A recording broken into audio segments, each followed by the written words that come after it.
Mis hermanos, bienvenidos a la sexta lección sobre la guerra espiritual. Entonces, sin más preámbulos, vamos a comenzar nuestra, nuestra lección. Listo, mis amados hermanos. Bueno, entendiendo la guerra espiritual. Bueno, antes de comenzar, pues oramos. Señor, gracias te damos por este tiempo. Te pedimos que tú nos ayudes a entender este tema y nos des la gracia, Señor, para que cada día podamos pelear en ti, Señor, que nuestra vida pueda ser un reflejo de tu amor y tu misericordia y que podamos, Señor, mostrar a Cristo en todo lo que hacemos. Te damos toda la gloria y toda la honra en Cristo Jesús. Amén y amén. Bueno, mi hermano, entonces el título de esta lección es Entendiendo la guerra espiritual. Hay dos extremos peligrosos en cuanto al cristiano y la guerra espiritual. Uno, bueno, uno, el primero, terriblemente dañino, es atribuirle al diablo y a los suyos todo lo que acontece a nuestro alrededor, dándole el poder que él no tiene y negando nuestra responsabilidad. Entonces, espíritu de fornicación, espíritu de adulterio, espíritu de mentira, espíritu de robo. Entonces, todo eso es atribuirle a Satanás todo lo que hace y negando nuestra responsabilidad. El otro es ignorar la realidad de una guerra espiritual en medio de la cual estamos nosotros con una adversaria que anda como león rugiente buscando a quien devorar. Ah, no, eso de la guerra espiritual es pura mentira. No, no, no, eso usted no crea eso no existe. Los demonios ni Satanás, puro racionalismo. Entonces, esos son los dos puntos de vista. Ahora, ¿qué es lo que nos dice la escritura? Entonces, la vida cristiana es una pelea constante y feroz. En su última carta, el apóstol Pablo le escribió, he peleado la buena batalla, he acabado la carrera, he guardado la fe. Tenga en cuenta esos tres aspectos. Peleado, buena batalla, acabado la carrera y guardado la fe. Segunda de Timoteo 4:17. Y él consideraba el caminar cristiano como una guerra. Por eso exhortó a Timoteo. Pelea la buena batalla de la fe. Primera de Timoteo 6:12. Echa mano de la vida eterna. Entonces, por favor, tengamos en cuenta que el apóstol Pablo decía esto. Bueno, ¿qué podemos decir sobre la guerra espiritual? La guerra espiritual en la que estamos es la lucha de todo cristiano frente a los poderes del infierno y los enemigos de Dios que conspiran contra nuestra firmeza. Efesios 6:12. El adjetivo espiritual hace referencia al origen y la naturaleza de esta guerra. Entonces es espiritual porque nuestros enemigos son espirituales y por tanto la forma de lucha y las armas que utilizamos pues son espirituales. No apelamos a estrategias humanas, no usamos pistolas, rifles, cañones o bueno, todas esas cosas que muchos se inventan. O ese tipo de armas físicas no las podemos usar, ni tampoco hay bazucas espirituales ni nada de esas cosas. Empleamos las armas espirituales poderosas en Dios que nos fueron dadas por Él. ¿Cuáles son esas armas? La oración y la palabra. Recordemos, cuando hablamos de la oración, incluimos allí el ayuno, si a usted le gusta hacer vigilias también, todo lo que tiene que ver con el tema de la oración. Estas son las armas espirituales. No se ponga a escuchar por ahí algunos que se inventan cosas que no son. Bueno, hermano, ahora, ¿pero qué es la guerra espiritual? O sea, sabemos, entendemos que es nuestra lucha contra estos seres espirituales, pero ¿por qué? ¿Por qué? ¿Por qué es esa lucha? Porque, hermano, nosotros tenemos un llamado, y ese llamado es un llamado a vivir santa y piadosamente en medio de este mundo, ¿sí? A reflejar a Cristo, a extender el reino de Dios. Miren las cosas, santas, vida santa, reflejar a Cristo que habla de santidad, extender el reino de Dios, no con nuestras armas, sino con las armas de Dios. Por eso, esas tres cosas nos supone grandes conflictos. ¿Y en dónde está nuestro conflicto, nuestros campos de batalla? Entonces, primero, pues debemos estar dispuestos y preparados para resistir, porque si usted quiere vivir en santidad, quiere extender el reino de Dios y quiere reflejar a Cristo, pues eso va a traer resistencia. ¿Sí? Entonces, mientras que nosotros vivamos aquí en este mundo, nuestra batalla será sin tregua contra los enemigos de nuestra alma, que es Satanás, el mundo y la carne. O sea, cada uno de estos. El diablo nos tienta, ¿para qué? Pues para que no vivamos en santidad, sino en pecado. El mundo nos resiste porque no quiere que el reino de Dios sea extendido. Y nuestras pasiones combaten en nosotros para arrastrarnos al pecado. O sea, está nuestra naturaleza caída que siempre está buscando nuestras propias cosas y no buscando exaltar el nombre del Señor. Entonces, vamos aterrizando lo que es el tema de la guerra espiritual. Recordemos, vivir santamente, extender el reino de Dios y la imagen de Cristo, ¿cierto? Cuando hablábamos de la imagen de Dios, ¿se acuerdan? Allá en nuestra parte de la doctrina del hombre es que Dios está restituyendo esa imagen en nuestras vidas. Y eso va a generar conflicto espiritual. Ahora, cuando nosotros hablamos es por qué. ¿Cómo cuando nosotros vemos en la escritura, cómo era que un Pablo, ya que dimos el ejemplo de 1 Timoteo, cómo era la guerra espiritual de Pablo? Bueno, lo que nos dice la escritura es que la forma en que él hacía guerra espiritual era él conociendo al Señor, entendiendo al Señor, orando ferventemente y extendiendo el reino de Dios.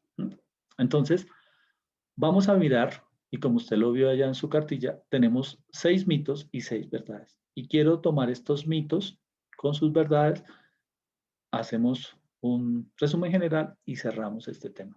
Nuestro primer mito, la guerra espiritual es arrebatarle al diablo lo que nos quita. Entonces, ¿cuál es esta visión de la guerra espiritual? Está orientada a la pérdida de los bienes materiales o hacia asuntos terrenales. Tiene mucha aceptación dentro de la iglesia, hermano. ¿Por qué? Porque en primer lugar parte de la premisa de que aquello que Dios nos da se puede perder. Entonces, recordemos, si hay gente que piensa que se puede perder la salvación, pues ¿cómo no se va a poder perder una bendición entonces? En segundo lugar, porque presenta al diablo como el determinante de mucho o de todo lo que nos sucede. En la diapositiva pasada les decía, no, es que mi hijo, mi esposo cayó en fornicación o mi familiar cayó en fornicación, eso es un espíritu de fornicación. O cayó en adulterio, eso es un espíritu de adulterio. O está diciendo mentiras, eso es un espíritu de mentiras. O está haciendo una cosa que es responsabilidad de la persona, en la que Dios va a tomar cuenta de la persona y se lo está echando. ¿Le está echando la culpa al diablo o le está echando la culpa al demonio? Entonces, a este aspecto se refiere que es determinante de mucho. Bueno, este es el mito, pero ¿qué es lo que nos dice la escritura? Entonces, primero la escritura nos enseña que todas nuestras bendiciones, todo lo que nosotros somos, todo lo que tenemos en Cristo, fue asegurado por Él en la cruz. Entonces, desde nuestra salvación, pasando por todas las bendiciones. Efesios capítulo 1, verso 3. Por favor, mis hermanos lo lean. A la vez, ¿qué es lo que nos enseña la Biblia? Recordamos que los beneficios terrenales no están asegurados para los cristianos. En el último siglo, ¿sí? Estamos hablando de finales del siglo XIX, todo lo que es siglo XX, ya estamos entrando al siglo XXI, el tema de los bienes terrenales ha tomado unas preponderancias que en ninguna otra época de la historia de la iglesia había sido así.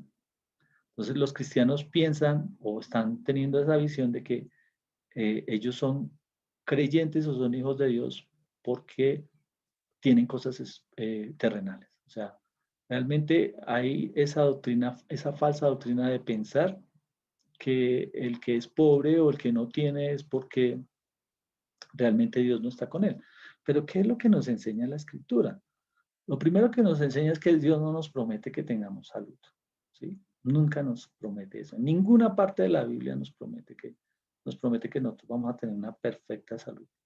Al revés, podemos ver ejemplos en la escritura de personas que no tenían una perfecta salud, sin embargo, daban la gloria a Dios por todo lo que eran. Y aquí uno de esos, que está un poquito más adelante, era el mismo apóstol Pablo. Recuerden lo que dice, yo tenía un aguijón en la carne y rogué, y el Señor me dijo, bástate mi gracia, porque mi poder se perfecciona en tu debilidad. Dios no nos promete prosperidad financiera. No, de ninguna manera. Ni el Señor Jesucristo cuando vino acá era rico, ni multimillonario, ni hacía cosas. Él decía que el Hijo del Hombre no tiene dónde recostar su cabeza. Si Cristo siendo nuestro ejemplo, pues cuanto más nosotros. ¿Sí? Ay, no, que es que Abraham, Isaac y Jacob, ellos sí eran ricos. Hermanos, eh, vemos cosas puntuales en la escritura. También vimos reyes, pero también vimos agricultores, ¿sí? Como en el caso de los profetas menores. Entonces, y dentro de los mismos apóstoles también vemos diferentes profesiones y que el reino de los cielos llega a todos, pero no, esto no significa que Dios nos prometa una prosperidad financiera. Tampoco Dios nos promete una vida sin problemas. Al contrario, nosotros los creyentes estamos expuestos, nuevamente digo, a la hostilidad del mundo, a la pérdida de nuestros bienes, Hebreos 10:34, por favor, y se nos advierte que en esta tierra tendremos sufrimiento. En el mundo tendréis aflicción, pero confiad, yo he vencido al mundo. Dios está por encima de todos estos escenarios. Él es quien finalmente nos da y nos quita cosas. Recordemos la vida de Job, ya que hemos estado estudiando y mirando todo el tema de los seres espirituales. Job capítulo 1, Dios dio permiso para que le quitaran todas esas cosas y se las quitaron. Pero lo interesante es que este hombre no culpó al diablo ni le culpó por haberle arrebatado eso, sí, todo lo que... No, Job siguió confiando en Dios. Job no blasfemó contra Dios. Job soberanamente sabía que Dios era el que estaba ahí. Y pues esa es una enseñanza interesante. Y es interesante porque nos puede mostrar que realmente lo que la Biblia nos enseña es a que nosotros debemos amar y confiar al Señor. En cuanto a la salud, pues si no tenemos salud, si el Señor permite situaciones de deterioro de nuestra salud, no es porque el Señor no nos ame o estamos viviendo en pecado o alguna cosa de esas. No, sencillamente si somos creyentes y el Señor permite situaciones en nuestra vida, es porque Él está formando, nos está santificando, está formando su imagen. Él está haciendo cosas más eternas, más que van para nuestro beneficio. Y nosotros tenemos que pedirle al Señor la gracia para que nuestros ojos puedan ser abiertos y para que cuando veamos esas circunstancias pidamos al Señor su gracia para aprender a sobrellevar estas cosas. ¿Mm? Entonces, así como había un mito número uno, también la verdad número uno es Dios es quien en última instancia nos da y quita beneficios terrenales, mientras que todos nuestros beneficios celestiales están seguros en la persona de Cristo Jesús. Mito número dos, Dios da las mejores guerras a sus mejores soldados. Y este es otro aspecto que podemos ver. Entonces, este cliché es un error porque sugiere que hay distinción entre los creyentes. Entonces, recordemos, hermano, que la Biblia nos dice que para el Señor todos somos iguales. Todos somos iguales en qué aspecto, en que todos podemos llegar a Él. Entonces, ¿se acuerdan lo que dice allí? Dice que no hay judío ni griego, hombre o mujer, sino lo que está diciendo es que todos nos podemos acercar delante del Señor, todos somos iguales, no hay distinción. Todos somos iguales, todos somos igualmente responsables. A todos el Señor nos escucha, a todos el Señor nos habla a través de su palabra por el Espíritu Santo. Todo esto lo hace el Señor. Pero este tipo de mitos da a entender que Dios tiene distinción entre creyentes. Entonces, hay unos creyentes que se sienten superiores a otros, ¿no? Pues, yo sé más, yo oro mejor, Dios me usa a mí. Y normalmente este tipo de personas cuando piensan y hablan así, todos sus intereses y todas sus cosas se vuelve como algo, el evangelio se vuelve algo económico para ellos. Se vuelven usufructuadores del evangelio, ¿sí? O sea, utilizan el evangelio como una ganancia. Pero la verdad es que no hay distinción entre los creyentes. Sí, el Señor nos ha dado unos roles, así como en el hogar veíamos que el hombre tiene un rol, la mujer tiene otro rol, en la iglesia Dios ha constituido a algunos maestros, a otros pastores, ¿cierto? Eh, y a cada uno Dios le ha dado un rol. Dios constituyó apóstoles, Dios constituyó en la escritura profetas, ¿cierto? Y Dios le dio a cada uno ese rol. A otros evangelistas nos dice.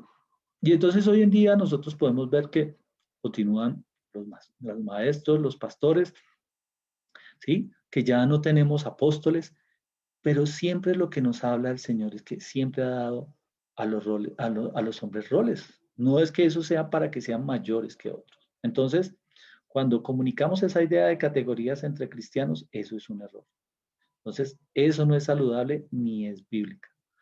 Pablo en Efesios capítulo 6 nos da unas instrucciones, ¿sí? Nos dice, no tenemos plural, ahí está subrayadito el plural, lucha contra carne y sangre. O sea, cuando él está hablando de no tenemos, está hablando de que todos los creyentes, en este caso, estamos vinculados con la guerra espiritual. No hay unos más que otros, todos. No es que unos sean más chiquitos que otros, entonces, o que yo dependa de otro hermano. Ay, hermano, entonces usted sí es un guerrero espiritual y yo no, no, no. La Biblia nos dice que todo. ¿Por qué? Porque el propósito de nuestra guerra, recordemos, es que vivamos en santidad, en santificación, crezcamos en santidad, extendamos el reino de Dios y la imagen de Cristo en nuestras vidas. Podemos dar esos tres propósitos. Usted puede seguir llenando de más propósitos, pero considero que estos son importantísimos, porque la santidad del Señor nos está hablando. Todos somos llamados a ser creyentes. Todos estamos llamados a ejercer ese sacerdocio. Todos estamos llamados a extender el reino de los cielos. Todos estamos llamados a que la imagen de Dios, la imagen de Cristo, cada día pueda ser restaurada en nuestras vidas. Y eso implica unas responsabilidades. No es solamente aquí pelear por pelear o batallar por batallar sencillamente como por allá como algo abstracto. No, no, no. Ese es nuestro sentido como creyentes. Entonces, en este sentido, todos tenemos la misma lucha. Y esa lucha, al ser también individual, pues es diferente para cada uno. Aunque todos tenemos la misma lucha, pero en cada uno se presenta de forma o de manera diferente. Entonces, hermanos, nosotros batallamos contra todos los poderes del infierno, del mundo, ¿cierto? De nuestra propia carne, ¿sí? Y porque cada uno de nosotros estamos propensos a diferentes tentaciones. Para algunos será el dinero, para otros será el placer, el sexo, para otros será la fama. Cada uno tiene esas batallas, pero recordemos nuestros propósitos: crecer en santidad, vivir en santidad, extender el reino de Dios y que la imagen de Cristo sea restituida. O sea, y bueno, ahí los que, y tal vez se me pase alguno, pero usted puede verlo en la palabra del Señor. Lo cierto es que cada creyente tiene su propia batalla. Cada uno experimenta la guerra espiritual de maneras diferentes conforme a la providencia de Dios. ¿Por qué decimos que conforme a la providencia de Dios? Porque el Señor en cada uno de nosotros sabe cuál es nuestra debilidad y sabe en qué cosas tiene que santificarnos y permite esas situaciones para que nosotros aprendamos a depender de Él, aprendamos a buscarle a Él, aprendamos a sujetarnos a Él, aprendamos a humillarnos ante su poderosa mano, aprendamos a resistir al enemigo, aprendamos a ser obediente y aprendamos a tener la victoria en el Señor. Pero mis hermanos, aquí en este mito es, no hay superiores ni inferiores en el reino de los cielos. Las grandes dificultades para unos no sugieren superioridad para otros. Todos los creyentes, es la verdad número 2, estamos en la guerra espiritual. Mito número 3. Los gritos al orar añaden poder a la guerra espiritual. Entonces, somos poderosos porque gritamos más. ¿Qué es lo que nos dice Santiago? El libro de Santiago en el capítulo 5, verso 17 nos dice que debemos ser fervientes en la oración. Pero ese fervor no supone levantar la voz y estar gritando constantemente. Este ejemplo lo podemos ver en Elías, por allá en Segunda de Reyes y ¿sí? Donde curiosamente en esa ocasión fueron los profetas de Baal, perdón, yo les dije Segunda de Reyes y es Primera de Reyes, donde curiosamente fueron los profetas de Baal quienes levantaron la voz, ¿sí? Ellos eran los que gritaban a ver si Baal los escuchaba, pero Elías fue el que oró con fervor, con firmeza, ¿sí? Y con fe. Él no gritó. Primera de Reyes, capítulo 18, versos 25 al 36. La intensidad de los gritos no es crucial en la guerra espiritual. Hay veces nosotros levantamos la voz como una expresión de celo y fervor, pero los gritos no siempre son una evidencia indiscutible de ellos. Cuando usted piensa en gritar, lo que yo le invito es a que piense más bien en tener fervor, en tener firmeza y confianza a la hora de orar y hacerlo con fe, porque eso es lo que realmente, en la medida que nosotros conocemos al Señor, esa confianza y esa fe, en eso es lo que vamos a demostrar nuestra guerra espiritual.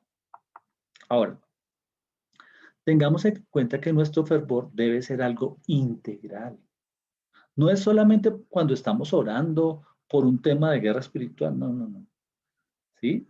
Sino que ese fervor tiene que demostrarse en toda nuestra vida, en todo lo que nosotros somos, tiene que mostrarse ese fervor. ¿Mm? La oración ferviente nace y debe estar en armonía con una vida fervorosa, con una vida piadosa, con una vida santa delante de Dios. Romanos 12, versículo 11. Para la guerra espiritual, la oración fervorosa no es un sustituto de la piedad, mis hermanos. Recordemos, estamos hablando de santidad, extender el reino de Dios y que la imagen de Cristo pueda ir creciendo en nuestras vidas. ¿Sí? Entonces, ¿eso qué implica? Implica una vida de piedad, ¿sí? Y la extensión de una vida piadosa. Muchos toman el orar en guerra espiritual solamente por un momento, pero hermano, nuestra vida es una vida de constante guerra espiritual. ¿Por qué? Porque estamos creciendo en esos tres aspectos que lo estamos diciendo, porque estamos orando al Señor, porque estamos siendo responsables de nuestros actos, porque como nos dice el versículo 7 del capítulo 4 de Santiago, porque nos sometemos a Dios, porque resistimos al diablo y porque con esa resistencia huirá de ustedes. ¿Mm? Someteos a Dios, resistan pues al diablo y huirá de vosotros, nos dice. ¿Mm? Entonces la resistencia al enemigo comienza con una vida de obediencia que se somete a Dios todos los días con una oración de confianza, con fe, con armonía, con fervorosidad, con una vida de piedad y no por medio de gritos. Entonces, téngalo en cuenta. Los gritos, verdad número 3, los gritos no nos dan más poder en la guerra espiritual. Mito número 4, orar en lenguas hace más efectiva nuestra guerra espiritual. Entonces es muy común escuchar que las lenguas son un idioma de guerra.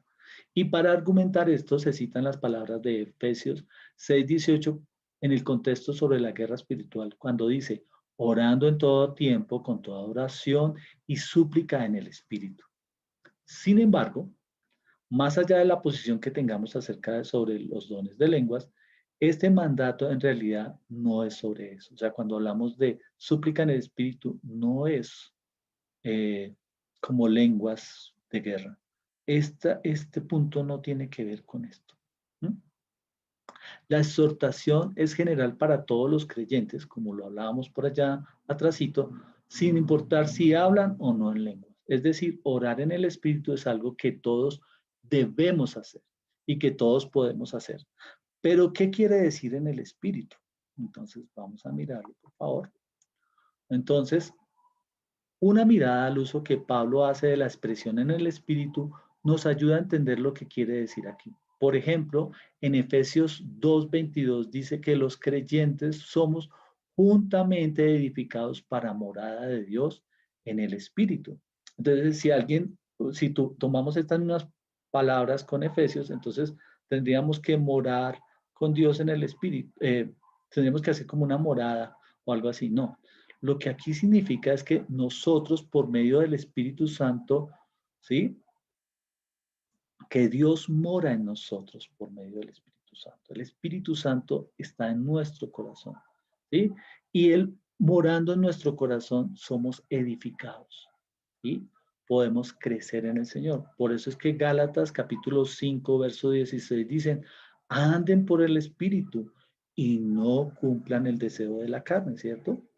Entonces, aquí nos exhorta en Gálatas capítulo 6 a caminar en la dependencia del Espíritu, en el poder del Espíritu Santo y de la manera que honre al Espíritu Santo. Entonces, hermanos, cuando hablamos de en el Espíritu, es que el Espíritu Santo está en nosotros y en el Espíritu es que podemos ser santificados, es que podemos extender el reino de Dios, es que la imagen de Cristo, la imagen de Dios, pueda ir creciendo en nuestras vidas, pueda irse restaurando como lo vimos. Entonces, en el Espíritu no necesariamente, bueno, no necesariamente, no, voy a ser un poco más enfático, no significa orar en lenguas, no significa orar en lenguas. Entonces, hermanos, tengamos en claro eso. Entonces, tanto Efesios 2:22 como Gálatas 5:16 nos ayudan a ver la expresión en el Espíritu que está en Efesios capítulo 6. Entonces, como les decía, no necesariamente es una referencia al uso del don de lenguas, en cambio sí significa que debemos aprender a depender del Espíritu Santo, de su fuerza, de su impulso, de su guía en nuestras oraciones en medio de la batalla espiritual.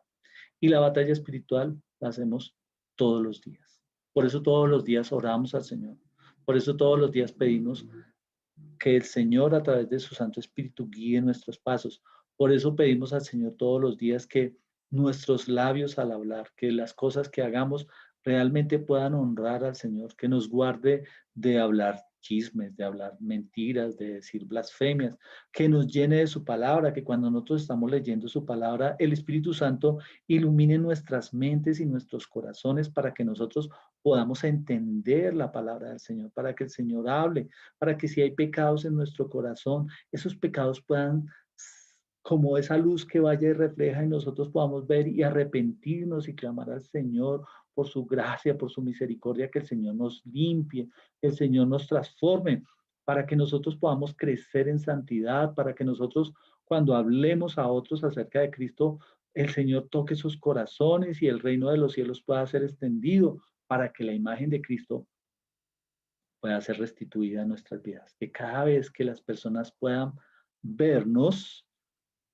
puedan ver al Señor en nosotros. No como sencillamente algo que es por allá muy religioso, que se utiliza solo para ciertos momentos, sino que es parte de nuestra vida diaria.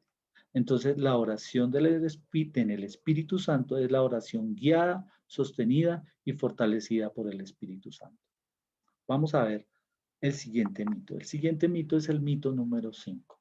Debemos hacer decretos y declaraciones para ganar la guerra espiritual. Entonces, yo declaro, yo decreto, yo hago todas estas cosas. Entonces, la creencia de nuestras palabras, la creencia que se tiene es que nuestras palabras tienen poder para crear cosas y cambiar la realidad. Esta es muy común en la iglesia. Lo que usted dice, eso declara y es que las palabras tienen poder, lo que uno siempre está escuchando. Y entonces la idea es que debemos declarar con nuestra boca lo que nosotros deseamos que suceda y si tenemos la suficiente fe y convicción, eso será hecho. Es lo que siempre hemos escuchado, es lo que siempre nos han enseñado. El problema de esta enseñanza es que esta enseñanza falla en entender que Dios es el que ha hecho los decretos. Que esos decretos son los propósitos eternos de Dios. Que Dios desde la eternidad, ya Él, sobre estas circunstancias, Él ya tiene unos decretos, ya tiene unas cosas que se deben cumplir. Entonces, aquí existe una prerrogativa divina, no humana. El que decreta siempre es Dios. Por eso cuando nosotros veíamos Por allá en la salvación, en la doctrina de la salvación, cuando usted veía la predestinación es un decreto de Dios. Claro, muchas veces nosotros no lo podemos entender, de pronto hasta podemos luchar contra eso, pero lo cierto es que Dios tiene sus decretos. ¿Mm? Y los creyentes, ¿qué debemos estar llamados? Cuando pasan situaciones que no entendemos, que realmente, es más, ni siquiera queremos entenderlas, ni siquiera estamos de acuerdo con eso que pasa, pero cuando Dios permite que todas esas cosas pasen, es porque dentro de los planes y los propósitos divinos hay cosas que nosotros no podemos ver ni entender, pero que Dios sí está llevando a cabo todo, pues, todo lo que Él ha diseñado, porque Él es el Señor y Él puede ver la historia desde antes, ahora y después, y todo eso va a llegar a lo que nosotros ya sabemos que Él va a hacer. Entonces, lo que nosotros estamos llamados es a confiar en Él y a expresar esa confianza mediante una oración constante y humilde. ¿Mm? Cuando nosotros declaramos, y eso lo vamos a ver más adelante, cuando nosotros pensamos que si tenemos la suficiente, pues eso va a ser hecho, nosotros estamos ahí cayendo en algo de blasfemia contra Dios. Porque el Señor Jesucristo nos enseñó a orar y eso es lo que vamos a ver en nuestra siguiente diapositiva. Cuando el Señor Jesucristo nos enseñó a orar, nos dijo, Padre nuestro que estás en los cielos, santificado sea tu nombre, venga tu reino y hágase tu voluntad en el cielo como en la tierra. Nuestra oración más que decretar y decir y esperar que por la fe que tengamos eso se va a hacer, o sea, hasta en cierta forma digo que es blasfemo porque estamos esperando que Dios haga eso que nosotros, porque aparentemente tenemos fe o porque lo estamos diciendo con fe. No, eso está mal. Lo que queremos decir es, Señor, haz todas las cosas conforme a tu voluntad. Y si esta situación que estamos viviendo es conforme a tu voluntad, ayúdanos a entender y ayúdanos a actuar de acuerdo conforme a tu voluntad. Esa debe ser nuestra oración humilde, reconociendo que Dios es soberano. Aquí siempre la pregunta es, y como lo veíamos, cuando nosotros conocemos los atributos de Dios, ¿realmente conocemos qué es la soberanía de Dios? ¿Sí estamos dispuestos a entender la soberanía de Dios? Decíamos hace un momento que los ángeles caídos son limitados, no tienen ningún tipo de, no tienen ningún tipo de atributo como los tiene Dios. Sí, que son nuestros acusadores y que frente a nosotros son más poderosos. Pero cuando nosotros, la Biblia nos dice que mayor es el que está con nosotros que el que está en el mundo. En otras porciones la Biblia nos dice que el Señor acampa alrededor nuestro como un poderoso gigante. No es un gigante torpe, sino poderoso. Entonces, tenemos que tener cuidado con eso. La Biblia nos enseña a, a clamar al Señor, la Biblia nos enseña a sujetarnos al Señor, la Biblia nos enseña a presentar nuestras peticiones delante de Él, a pedirle al Señor que haga las cosas conforme a su voluntad, a no decretar ni declarar ni ninguna de estas cosas. Nuestras oraciones como cristianos es pedir, no exigir, es rogar, no declarar. ¿Mm? Para que las cosas cambien, sino es rogar para que el Señor obre. Y principalmente obre en nuestro corazón y nosotros aprendamos a confiar en el Señor, que aún en medio de todas las circunstancias, Él tiene el control de todas las cosas.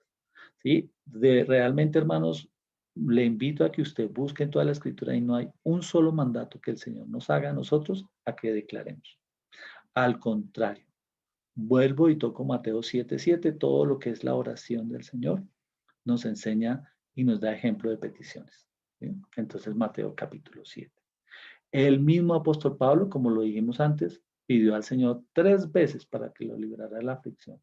Segunda de Corintios 12:8, el apóstol sabía que Dios estaba a su esperanza y por eso rogaba su ayuda en vez de decretar. A pesar de que él era realmente un apóstol, nunca hicieron esto. Ninguno de los apóstoles hizo, porque ellos aprendieron a que era rogando. Aprendieron de la enseñanza que el Señor Jesús les había dado. Verdad número 5, el creyente puede confiar en que Dios es el único soberano. Verdad número 6, en la guerra espiritual debo dirigirme al diablo y sus demonios. Un popular evangelista, conocido por su énfasis en la guerra espiritual, solía decir al orar, escúchame bien, Satanás. Y es cierto que Pablo le habló en Filipos a un espíritu de abominación y lo mandó salir de una muchacha y que Jesús se dirigió al demonio que tenía cautivo al hombre en Gadara. ¿Mm? ¿Sí? Entonces, el de Pablo está en Hechos 16, 18 y el de Jesús está en Marcos 5, 8 al 13. Pero para la práctica actual, nosotros de dirigirnos a nuestros enemigos espirituales es un error y vamos a verlo por qué es un error. Básicamente vamos a dar las siguientes razones. Primero, porque fallamos al distinguir entre lo que es descriptivo y prescriptivo en la escritura.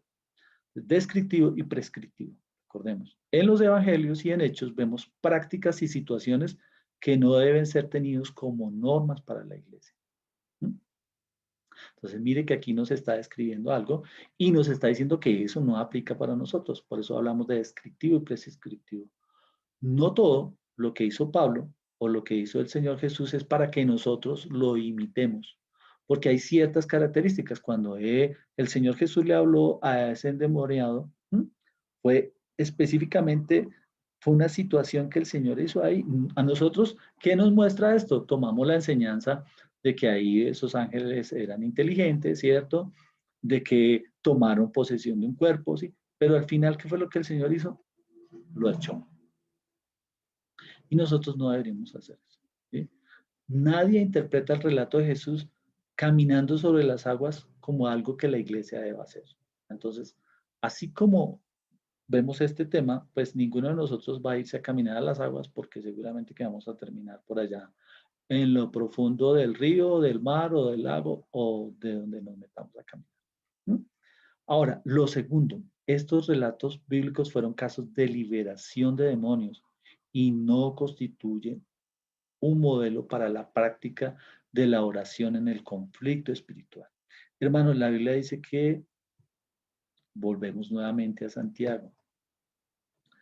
Sí, que nos humillemos pues delante de Dios, que resistamos al diablo. No nos está diciendo que le hablemos, ni que ordenemos, ni que atemos. Lo que está diciendo es que nos humillamos delante de Dios. ¿Mm? ¿Por qué? Porque al humillarnos, Dios es el que actúa. Realmente nosotros no podemos contra enemigos más poderosos que nosotros. Nosotros pensamos, y hay veces en nuestro colectivo o en nuestra imaginación pensamos que nosotros hacemos y sacamos armas y hacemos, pero realmente el que reprende al enemigo, ¿sí? Como lo vimos alguna vez en Judas, el que reprende al enemigo, el que lo aparta, el que lo mantiene a raya, todo esto es el Señor, es nuestro Dios. Dios es el que nos guarda, Dios es el que envía, Señor, el que envía su palabra y nosotros solamente lo que debemos hacer es declarar esa palabra, pero no debemos eh, pues hablarle a estos demonios ni a Satanás. Entonces, ¿qué es lo que la Biblia nos manda? Que siempre nuestras oraciones deben ser dirigidas a Dios. Mateo 6:6, por favor, léalo. Filipenses 4:6, Primera de Pedro 4:7, 5, 6 al 7. Solo Él es nuestra ayuda. Dios es nuestra ayuda, nuestra provisión y nuestra protección. Pero hermano, entonces aquí era una palabra. Pero si yo veo que alguien está endemoniado, entonces, ¿yo qué debo hacer? Hermano, si tiene una situación así, ore al Señor. Sí, ore al Señor y pida al Señor que reprenda lo que está ahí, que eso se calle en el Señor. Y hermano, pero lo importante es que cuando esa persona esté calmada, ¿m? Usted pueda predicarle el Evangelio. Porque mi hermano, si usted es un echador de demonios, por decirlo así, y esas personas realmente no se arrepienten, todo ese trabajo es perdido. Estamos, ya me fui a contestar esa pregunta. Ese trabajo es perdido. ¿Por qué, mis hermanos? Porque sencilla y claramente las personas necesitan ser liberadas en su corazón. ¿Y de qué necesitan ser liberadas? Del pecado. ¿Y de qué necesitan ser liberadas? Pues de toda esa opresión del pecado necesitan nacer de nuevo, porque recuerde que esas personas están separadas de Dios. ¿Mm? Y por eso es que el enemigo tiene influencia sobre ellas. Por eso debemos predicar, predicar, esa es la única forma, predicar. Cuando predicamos, extendemos el reino de Dios. Cuando nosotros vivimos una vida en piedad, en santidad, estamos dependiendo de Dios. Cuando la imagen de Cristo está siendo creciendo en nuestras vidas y está siendo restituida en nuestras vidas es porque nos estamos llenando y llenando y llenando y llenando de Dios. ¿Mm? Entonces es importante que usted tenga en cuenta estos mitos. En Hechos capítulo 4, ¿sí? Nos habla de que la iglesia primitiva cuando fue amenazada, ellos hicieron oración al Señor y no al diablo. Ahora pues, Señor, considera sus amenazas y permite que tus siervos hablen tu palabra con toda confianza. Hechos 4:29. Que sea ese siempre nuestro ejemplo al luchar en la guerra espiritual. Por eso entonces vamos a tener una verdad número 6. En vez de dirigir nuestras palabras al diablo y sus demonios, pidamos a Dios y confiemos que Él dirige y cuida nuestras vidas. Mis hermanos, la verdadera guerra espiritual es la que llevamos a diario. Es la que nosotros, en la que nosotros luchamos contra todas nuestras situaciones de vida, en la que ponemos delante de el Señor todas esas situaciones, en las que actuamos conforme a la dirección del Señor, conforme a lo que está escrito en su palabra y podemos hacer su voluntad. Y en esas situaciones muy puntuales, cuando alguien tiene algún demonio, cuando alguien tiene una situación, nosotros debemos tener en claro que esto no lo podemos hacer, sino que tenemos que orar al Señor y predicar el Evangelio. ¿Para qué? Porque el Evangelio, cuando el Espíritu Santo entra a una persona, es cuando realmente esa persona tiene libertad, es cuando esa persona realmente nace de nuevo y es cuando esa persona puede experimentar el gozo de la salvación en el Señor. Entonces, mis hermanos, hasta aquí terminamos nuestro tema de la guerra de los seres espirituales y en este caso de la guerra espiritual.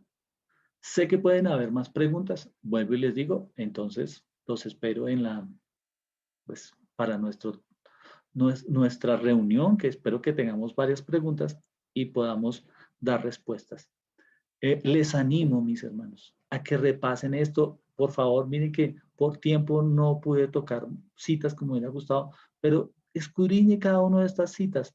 Pídale al Señor, por favor, pídale al Señor, que el Señor le dirija. Aún si usted no está de acuerdo con cosas que yo puedo estarle enseñando en esta hora, le pido un favor, pregúntele al Señor. Ya, Señor, mira, esto que me están diciendo, si es cierto, coja la palabra del Señor, estúdiela, pregúntele al Señor, pídale dirección y guía. Deje que el Señor le va a guiar y le va a responder, porque el Señor es fiel, Él es bueno. Mis hermanos, muchas gracias. Que el Señor les bendiga. Nos veremos para nuestra próxima lección.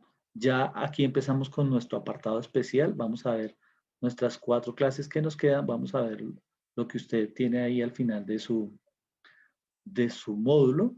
Y aunque usted no lo crea, en estas 4, cuando vamos a ver estas 4, vamos a aplicar los 2 temas que anteriormente vimos. Entonces, muchas bendiciones, mis hermanos, y nos vemos en nuestra próxima lección.